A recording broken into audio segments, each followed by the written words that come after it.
이론의 실전까지 겸비한 범죄 사건계 베테랑 두 분과 함께하는 시간입니다. 이름하여 사건 개장. 네, 두 분 모셨습니다. 프로파일러이시자 충북대 사회학과에서 지금 강의 중인 배상원 교수님 나오셨고요. 내일신문 김영선 기자도 어김없이 나왔습니다. 어서 오세요. 안녕하세요. 네, 연말은 어떻게 보내고 계십니까, 교수님? 그냥 방콕이죠. 방콕. 우울하게 계십니까? 아니요. 우울하지 않아요? 예, 예. 그렇군요. 즐겁게. 네. 사건 표정은 보면서. 아닌데요, 지금 보니까. 네. 살인 사건 보면서 즐겁게. 살인 사건 네, 분석하시면서 즐겁게. 예. 김영선 기자는 어때요? 정말 조용한 연말인 것 같아요. 그렇죠. 네, 정말. 아이도 돌봐야 되고 참 집안에만 있기는 참 답답하긴 할 텐데. 그러나 아무튼 뭐 연말 연시 이런 분위기 하나도 없고 술자리 없죠. 싹 다 취소되고 예, 정말 건강에 집중할 수 있는 연말. 회사와 집만. 네. 알겠습니다. 다들 비슷비슷하군요. 오늘 사건 스타와 약 이렇게 쓰여 있네요. 오늘 첫 사건은 스타와 약이라고 제목을 붙여봤습니다. 대마초 상습 흡연과 수면제 밀수와 관련된 기사들이 요즘 눈에 띄었습니다. 김영선 기자가 소개 좀 해주시죠. 네, 그 최근에 그룹 B2B의 멤버 정일훈 씨가 네. 이 대마초 상습 흡연으로 적발돼서 현재 검찰에서 조사를 받고 있고요. 이 혐의 사실을 보면 이 4, 5년 전부터 이 대마초 구입을 위해서 1억 원 상당의 현금을 이 중개인 역할을 하는 사람에게 입금을 하면 네. 이 중개인은 이 현금을 가상화폐로 바꿔서 대마초를 대신 구매해서 전달하는 방식, 이런 방식을 취했다고 하는데 이게 사실이면 사실 수사망을 피하기 위해서 굉장히 진행적으로 움직였다고 봐야 할 것 같고요. 가상화폐를 활용했으니까. 맞습니다. 네. 또 하나의 약 사건이 또 있는데 이건 마약은 아니지만 정신성 의약품 사건, 보통 줄여서 향정이라고 부르죠. 네네. 이 가수 보아 씨가 이 향정에 해당하는 졸피뎀 을 불법 반입했다는 혐의로 지난 16일에 검찰 조사를 받았다라는 사실이 언론에 알려졌고요. 이후에 소속사인 SM엔터테인먼트에서 장문의 입장문을 냈어요. 내용은 뭐 이런 겁니다. 최근 보아 씨가 건강검진 결과 충분한 수면이 필요해서 약을 처방받았는데 부작용이 심했다. 근데 일본에서 옛날에 복용했던 약은 부작용이 없었기 때문에 네. 그걸 전달받으려고 한 건데 그쪽 직원이 좀 잘 몰라서 이렇게 됐다. 뭐 무지에 의한 네, 뭐 이런 실수를 표현. 했을 뿐 네. 밀수하려고 했다고 절대 아니다. 뭐 이런 뜻인데요. 네. 지금 뭐 사실 의혹이 뭐 해소됐다고 보기는 힘들 것 같고요. 사실 인터넷에 한 번만 쳐봐도 향정은 반입하려고 하면 얼마나 까다로운지 다 써 있는데 네네. 이것도 어떻게 됐는지 납득이 안 네, 되는. 사실은 의구심이 아직 있는 그런 상황인 것 같습니다. 네. 교수님, 이 문제가 될 졸피뎀, 이건 어떤 약이고 또 국내 반입이 왜 금지되어 있는 건지 설명을 좀 해주시면 어떨까요? 국내 반입이 금지되어 있는 건 아닙니다. 신고만 하면 됩니다. 아, 신고를 하면. 문제는 이제 네네. 굳이 신고할 필요 없는 게 우리나라에서도 정식으로 의사한테 처방을 받으면은 그러니까요. 받을 수 있습니다. 네네네. 그러니까 이게 왜 저도 그게 이상했어요. 석연치 않냐면은 우리나라에서 충분히 특히 SM 같은 경우는 주치의도 있을 텐데 그냥 거기서 처방받아서 부작용이 있다고 하면 거기에 바꿔서 이른바 일본에서 먹었던 그걸 바꿔서 네. 해서 되는 건데 거꾸로 거기서 받아갖고 온다. 이게 문제가 굳이. 됐던 네네. 거죠. 그러니까 그건 좀 이상하다라고 하는 건데 어쨌든 네. 졸피뎀은 일종의 불면증 치료제로 쓰이는 향정식 의약품인데 마약류관리법상에 등재돼 있는 겁니다. 그러니까 근데 그것을 함부로 사용하면 문제가 되는 게 뭐냐면은 의존성이 생깁니다. 그러니까 그걸 먹으면은 이제 뭐 이게 잠을 좀 쉽게 잘 수 있다라고 하는데 그걸 반복해서 먹게 되면은 나중에 거기에 의존하게 돼서 안 먹게 되면은 심각한 우울증이 생겨서 갑자기 우리 유명한 스타가 갑자기 이제 그냥 선택하게 되는 게 이게 네. 바로 그런 문제가 되거든요. 그러니까 이 약 자체가 그 약 자체의 문제도 있지만은 다른 거가 칵테일했을 경우 더 심각한 문제가 발생할 수 있기 때문에 사실은 지금 이제 보아 씨의 관련 등도 이 등이라고 써 있어갖고 네네네. 그러니까 졸피뎀 등인데 그럼 졸피뎀 말고 뭐가 있었다는 다른 얘기거든요. 것까지. 예, 네. 그런데 이 얘기는 뭐 피의 사실이기 때문에 네네. 얘기하지 않지만 사실은 거기 등에 심각한 문제가 있는 거고 사실 대마초는 그렇게 상습적인 부분은 아니지만 이 정인호 씨 같은 경우는 그 방법이 좀 해괴한 겁니다. 1억 원 정도를 누구한테 맡긴 다음에 지속적으로 공급을 받았다는 것은 현금으로 맡긴 그렇죠. 다음에. 기존의 방식하고 달라요. 기존에는 조금의 양을 보급선한테 받는 방식인데 이거는 대량의 것을 놓고 받았기 때문에 이건 정인호 씨 말고 또 어떤 것이 있었다고 보이는 것이 타당한 추정입니다. 그게 개념, 그 약간 뭐 선결제 개념으로 했다라는 건가요? 그렇죠. 선결제 개념인 거죠. 선결제를 미리 해놓고 그것도 뭐 몇백만 원이 아니라 1억 원이라고 그러니까. 하면 이거는 혼자 이런 의문을 수사진은 금방 들 겁니다. 네네네. 그럼 그리고 이 보급선이라고 하는 상선 보급선이라는 게 이게 한 명을 상대로 하진 않거든요. 그렇겠죠. 네. 그러니까 이것은 그러면 뭔가 다른 어떤 커넥션이 있는가라는 것이 추정되는 상태인 겁니다. 이건 여러 대마 명이. 그렇죠. 대마 자체가 문제인 거 아니라 대마의 공급선과 이 수요 연결된 것이 문제가 되는 상황입니다. 두 가지 포인트를 예, 예. 짚어주셨고요.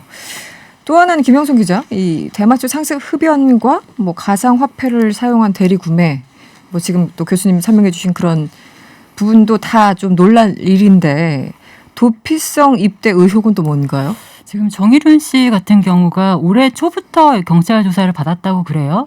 그리고 이 사건이 경찰에서 검찰로 넘어간 시점은 7월이거든요. 근데 정 씨가 바로 그 직전인 5월에 갑작스럽게 훈련소에 입소를 했어요. 네. 지금 뭐 사회복무요원으로 대체 복무 중이라고 하는데 아무래도 군대에 입대하게 되면 이 조사가 원활하지 않다든지 그럴 수 있기 때문에 도피성 입대 의혹이 나오는 것 같고요. 네네. 혹시 사회복무요원이 아니고 현역병으로 갔으면 좀 큰 문제가 될 뻔했을 것 같아요. 아, 그렇군요. 이건 왜냐면, 군 검찰이 네, 수사를 군검찰, 하고. 뭐 군 법원에서 다 군사 재판을 받게 되니까 그렇죠. 네네. 아무래도 거기서 군사 재판이 과연 공정하냐에 대해서는 굉장히 의문이 많이 제기되는 네. 거라서 그런 좀 문제 의식이 있지 않나 싶습니다. 그러고 이제 언론의 주목을 덜 받죠. 그렇죠. 그렇죠. 아무래도. 왜냐하면 군사재판이니까 네네네. 실제로 어디서 어떻게 받는지도 모릅니다. 접근성이 좀 떨어지죠. 없죠. 예를 들어 그렇기 취재에도. 때문에 그런 의도로 했다고 하면 이건 악의적일 수 있습니다. 예. 그렇군요. 시기가 참 묘하군요. 다행히 사회복무요원이어서 어쨌든 지금은 서울중앙지검에서 조사를 받고 있다고 하고 네. 재판도 아마 일반 재판정에서 받게 될 것 같습니다. 네, 알겠습니다. 지난 2017년이었나요? 빅뱅의 탑 씨가 대마초 흡연 이후에 이제 입대를 했었고 2018년에도 가수 박봄 씨도 암페타민 밀수로 적발이 됐었는데요. 이게 계속 반복돼요. 왜 이렇게 근절이 안 될까요? 교수님은 어떻게 보십니까? 글쎄 이거는 이제 우리가 일종의 스타 시스템, 아이돌 생산 시스템이라고 하죠. 네네. 거기에 이제 우리 BTS처럼 어떤 상당히 큰 명이 존재합니다. 근데 거기 암은 우리가 살펴봤나? 우리 한번 보통 큰 기획사의 연습생 공모라면 수천 명, 수만 명이 옵니다. 엄청나죠. 네. 그럼 성공한 아이들 몇이 있지만은 그렇지 않은 많은 아이들이 사실은 그걸 위해서 엄청나게 노력하지만 성공 못합니다. 그리고 그 중간에서 헤매는 아이들도 있고 성공했다 하더라도 심각한 긴장성 스트레스. 네네. 그렇죠. 그것이 사실은 여러 가지 박범 씨도 그렇고 탑 씨도 그렇고 약에 빠지게 하는 어떤 그런 부분도 있고. 직업적인 뭐 특성이나 환경 이런 것 때문에. 왜냐하면 대단히 긴장을 해야 되는 상황인 거고 또 일정도 사실 하루에도 몇 개씩 소화하는 그렇죠. 상황인 거고. 그래서 일부 나쁜 기획사 같은 경우는 의도적으로 약을 이제 권유는 아닌다는데 일정도 오픈하는 상태에 뭐 그런 형태. 그러니까 이것이 또 조명을 했다고 해서 밝혀지지 않고 왜냐하면 우리가 이 아이돌 문화라고 하는 것 자체가 세계적으로 성공을 하니까 그런 암적인 측면, 그러니까 어두운 면을 잘 조명하지 않으려고 하는. 그러니까 좀 불편해하죠. 근데 한 번쯤은 우리가 봐야 되는 측면입니다. 뭐 스타들도 그렇고 또 스타가 아직 못된 연습생들도 그렇고 이게 정신적으로 굉장히 열악하고 물론 육체적으로도 힘들겠지만 그런데 그거를 돌봐줄 수 있는 시스템은 사실 별로 없어 보이죠. 네, 그런 것까지 케어를 그렇겠죠. 해줄 기획사는 없겠죠. 그렇죠. 근데 하나의 네. 뭐 박진영 기획사 같은 경우는 있다고 얘기를 하더라고요. 아, 거의 그렇습니까? 유일한 것 같아요. 유일한데 네. 유일하게. 다른 많은 기획사들 그리고 중간 기획사들은 거의 유엔에서 규정하는 아동 착취 노동 이 정도는 아니라 하더라도 이건 봐야 되는 정도입니다. 거의. 왜냐하면 이 일정 돌리는 게 거의 살인적인 그렇죠. 일정을 네, 돌리거든요. 그것 때문에 사고도 많이 나잖아요. 사고도 많이 나고 네. 그래서 레이스 코드 같은 경우는 교통사고로 돌아가시기까지 했지 않습니까? 근데 그 다음에 변한 게 뭐가 있느냐? 그러나 어떤 살인적인 형태 일정에 대한 어떤 아동 착취에 대한 부분 이게 불편하게 생각하시죠. 왜냐하면 제가 네. 이 말을 하는 것조차도 왜냐하면 대중문화 전문가들이 이런 얘기 못 하시는 거고 범죄 전문가니까 이게 제가 욕을 먹을 당연히 각오로 얘기하는데 하셔야죠. 네. 어쨌든 이런 부분은 우리가 BTS의 성공만 얘기할 것이 아니라 그 속에서 많이 고생하고 있는 우리 아이들을 한 번쯤은 돌봐야 된다라고 봅니다. 사회적으로 관심을 가져야지만 또 제도적으로 개선이 되기 때문에 계속 우리가 얘기를 해야 되겠죠. 불편한 사람들이 있어도. 알겠습니다. 다음 주제로 좀 넘어가 볼까요?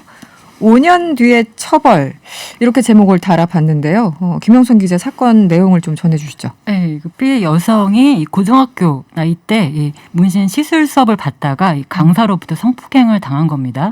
그때는 이제 고소를 하지 못하다가 이 여성이 성인이 된 후에 가해자를 고소를 했고요. 최근 이 가해자에게 징역 7년이 선고됐습니다. 이 피해를 당한 시점이 2015년이었으니까 5년 만에 가해자가 처벌을 받게 된 건데요.